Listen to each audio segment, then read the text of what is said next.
আসসালামু আলাইকুম। প্রিয় শিক্ষার্থী, আমন্ত্রণ জানাচ্ছি আমাদের আজকের পাঠে। আমরা আজকে প্রোটিন সংশ্লেষণ প্রক্রিয়ার দ্বিতীয় ধাপ অর্থাৎ ট্রান্সলেশন প্রক্রিয়া নিয়ে আলোচনা করব।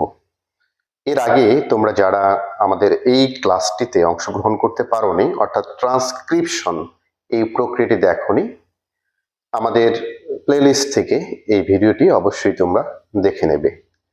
শিক্ষার্থীরা, চলো কথা না বাড়িয়ে আমরা আমাদের মূল পাঠে চলে যাই। যারা আমাদের চ্যানেলটি এখনো সাবস্ক্রাইব করোনি, সবাইকে আমন্ত্রণ জানাচ্ছি চ্যানেলটি সাবস্ক্রাইব করে বেল আইকনে ক্লিক করতে। প্রিয় শিক্ষার্থীরা, প্রোটিন সংশ্লেষণের ক্ষেত্রে কি ঘটে? ডিএনএ রেপ্লিকেশন হতে হয় এবং এরপরে কি হয় যে ট্রান্সক্রিপশন হতে হয়, যার মাধ্যমে এমআরএনএ তৈরি হতে হয়। আমরা এটি এর আগে আলোচনা করেছি। আজকে আমরা এই ট্রান্সলেশন প্রক্রিয়া আলোচনা করব, অর্থাৎ এমআরএনএ কে টেমপ্লেট হিসেবে ব্যবহার করে সেখানে টিআরএনএ এবং রাইবোজোমাল আরএনএ কিভাবে অ্যামিনো অ্যাসিডের চেইন তৈরি করবে এবং পরবর্তীতে আমরা সেই চেইন থেকে দেখব যে কিভাবে প্রোটিন তৈরি হয়। প্রিয় শিক্ষার্থী, এটি হচ্ছে ট্রান্সলেশন প্রক্রিয়া এবং এটি হচ্ছে একটি রাইবোজোম।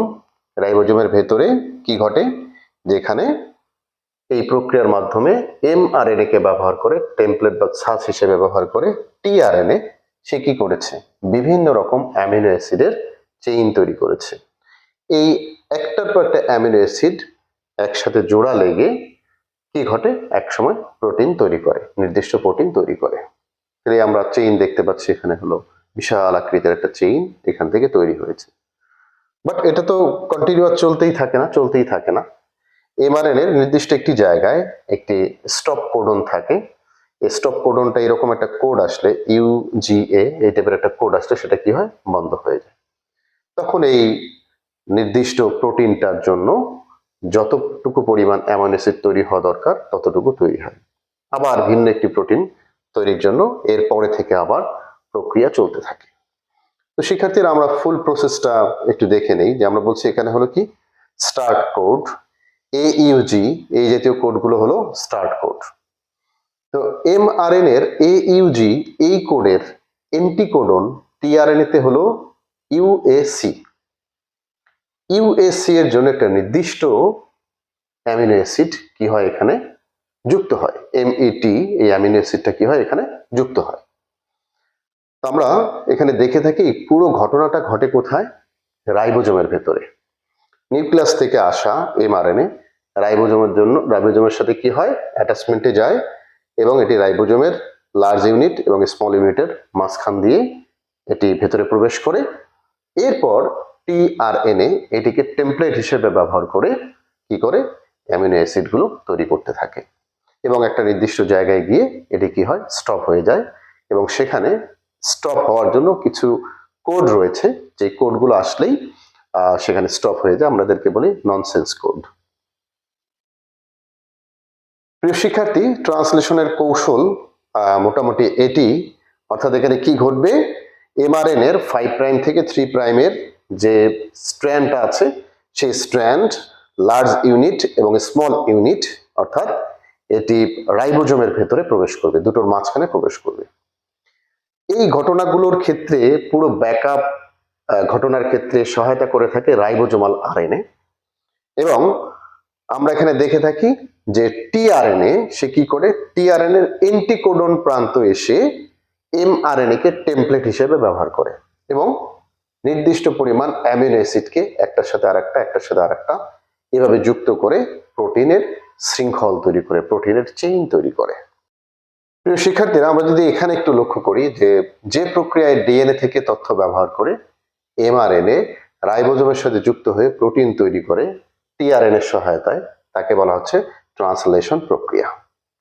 তো আমরা এখানে দেখতে পাচ্ছি যে একটি নির্দিষ্ট এমআরএনএ এর নির্দিষ্ট একটি কোড, যার এন্টিকোড হিসেবে কে থাকে, এক ধরনের এখানে অ্যামিনো অ্যাসিড তৈরি হয়। নির্দিষ্ট একটি কোডের জন্য নির্দিষ্ট এখানে অ্যামিনো অ্যাসিড তৈরি হয়। একটু ভালো করে লক্ষ্য করি, আমরা এখানে দেখতে পাচ্ছি যে কি হচ্ছে, রাইবোজোমটা এমআরএনএ এর সাথে এসে টিআরএনএ যুক্ত হচ্ছে এবং সেখানে নির্দিষ্ট পরিমাণ কি ঘটছে, এখানে এসে অ্যামিনো অ্যাসিড গুলো যুক্ত হচ্ছে। তো আমরা এখানে দেখতেই পেলাম যে এই বিক্রিয়ার জন্য কি প্রয়োজন। এখানে ডেফিনেটলি এক ধরনের এনার্জি প্রয়োজন। এটার জন্য একটি কি হচ্ছে, ফসফেট বা একটা এনার্জি খরচ হয়ে যাচ্ছে। গনাসাইন ট্রাইফসফেট এটি ডাইফসফেটে রূপান্তরিত হচ্ছে। যেহেতু এটি একটি প্রক্রিয়া, দেহের অভ্যন্তরের এটি একটি প্রক্রিয়া যার মাধ্যমে কি প্রোটিন তৈরি হতে হয়, এখানেও শক্তি খরচ হচ্ছে, সেটি আমরা জানি।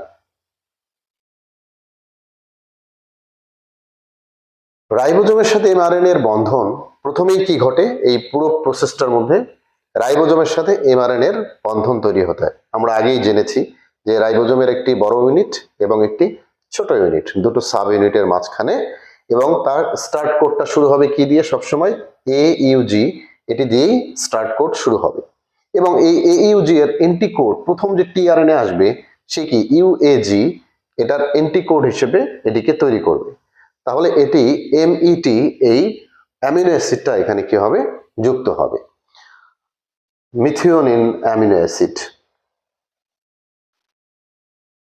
প্রিয় শিক্ষার্থীরা, অ্যামিনো অ্যাসিডের সক্রিয়করণ ও টিআরএনএ এর সাথে সংযুক্তি। এবার আমরা দেখলাম যে এই অংশটাকে আমরা বলেছি হলো অ্যামিনো অ্যাসিডের সংবন্ধন অঞ্চল বা অ্যাটাচমেন্ট অঞ্চল। এর সাথে কি হয়, অনেকগুলো চারটা লুপ আছে এর মধ্যে, ডি লুপ, টি লুপ এবং ভেরিয়েবল লুপ, আর হচ্ছে ইন্টিকোডন লুপ। এই চারটা লুপ রয়েছে টিআরএনএ এর মধ্যে। তাহলে আমরা বললাম যে অ্যামিনো অ্যাসিডের সক্রিয়করণ ও টিআরএনএ এর সাথে সংযুক্তি। তাহলে এখানে টিআরএনএ এর সাথে কি হবে, অ্যামিনো অ্যাসিড গুলো সংযুক্ত হবে কার মাধ্যমে, এই এমআরএনএ এর মধ্যে যে কোডটা রয়েছে সেই কোডের এগেইনস্টে একটা এন্টিকোড তৈরি হবে। এই এন্টিকোড অনুযায়ী নির্দিষ্ট পরিমাণ অ্যামিনো অ্যাসিড এখানে কি হবে, চেইনের সাথে গিয়ে অ্যাটাচ হবে। টিআরএনএ সেই অ্যামিনো অ্যাসিডটাকে নিয়ে কি করবে, সেই শৃঙ্খলের সাথে যুক্ত করে দেবে।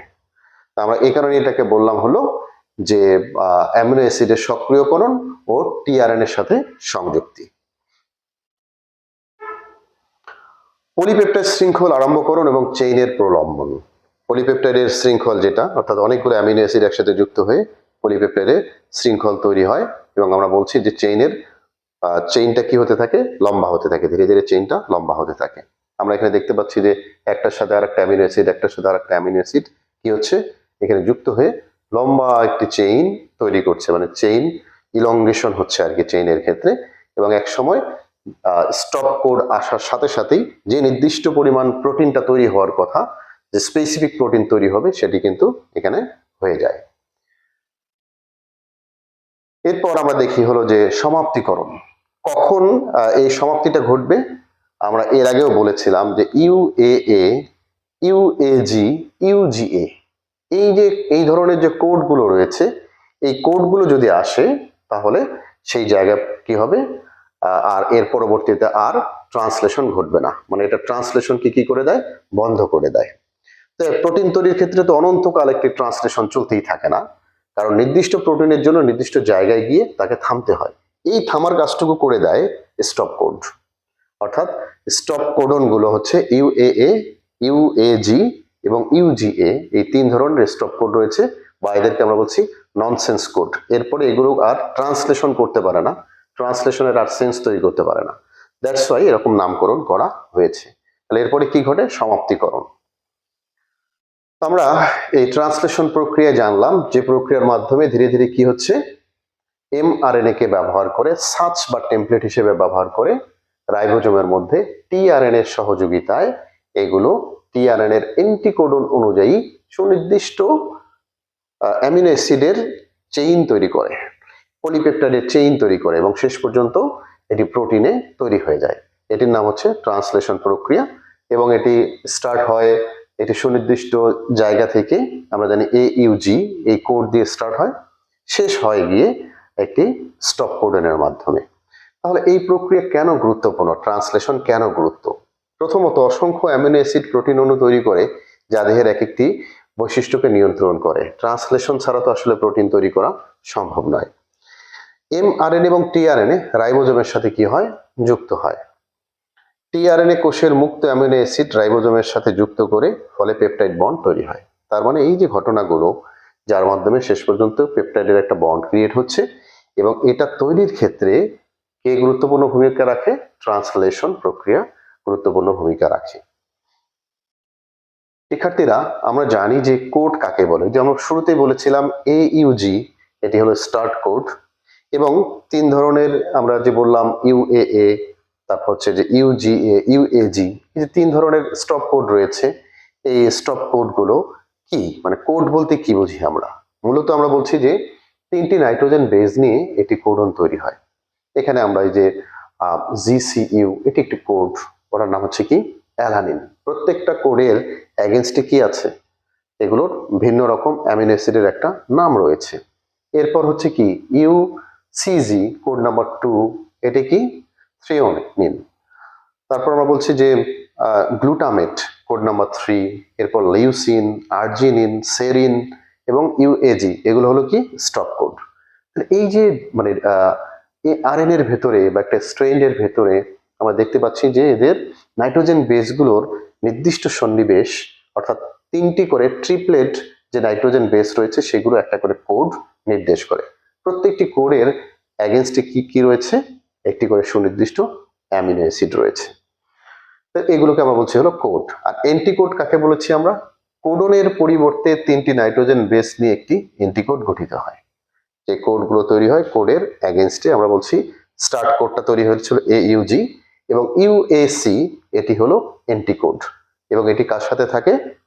টিআরএন এর এন্টিকোডন এরিয়ার মধ্যে এটি কি হয়, সংযুক্ত হয়, এবং এটি নির্দিষ্ট পরিমাণ অ্যামিনো অ্যাসিডকে কি করে, এর সাথে অ্যাটাচ করে নেয়। অ্যামিনো অ্যাসিড তো আর তৈরি হয় না, এগুলো মূলত কি এই কোড অনুযায়ী অ্যামিনো অ্যাসিড গুলো কি হয়, অ্যাটাচমেন্টে চলে যায়, এবং তখন এগুলোকে একটার সাথে আরেকটা গেথে কি করে, সেটিকে পেপটাইড বন্ডে রূপান্তর করে এবং পলিপেপটাইডের শৃঙ্খল তৈরি করে, তারপর সেটি থেকে আমরা জানি প্রোটিন তৈরি হয়। তো শিক্ষার্থীরা, এই ছিল আমাদের আজকের আলোচনা, এবং এটি খুবই ইম্পর্টেন্ট। তোমরা জানো যে mRNA এর মাধ্যমে রাইবোজোমের ভেতরে টিআরএন এর সহায়তায় যে প্রক্রিয়া সম্পন্ন হয়ে থাকে, যার মধ্যে প্রোটিন তৈরি হয়, তাকে আমরা ট্রান্সলেশন বলেছি। এবং এর আগে আমরা আলোচনা করেছিলাম ট্রান্সক্রিপশন, যেখানে একটি নিউক্লিয়াসের অভ্যন্তরে ডিএনএ আরএনএ পলিমারেজের সহায়তায় সেখান থেকে ডিএনএ এর একটা স্ট্রেন থেকে আমরা একটা mRNA তৈরি করেছিলাম। এই দুটো প্রক্রিয়া খুবই গুরুত্বপূর্ণ। কেউ যদি কোনোটা মিস করে থাকো, অবশ্যই দুটো একসাথে তোমরা দেখে নেবে। তোমাদের সবার জন্য অনেক অনেক শুভকামনা। আজকে এখানেই শেষ করছি। আল্লাহ হাফেজ।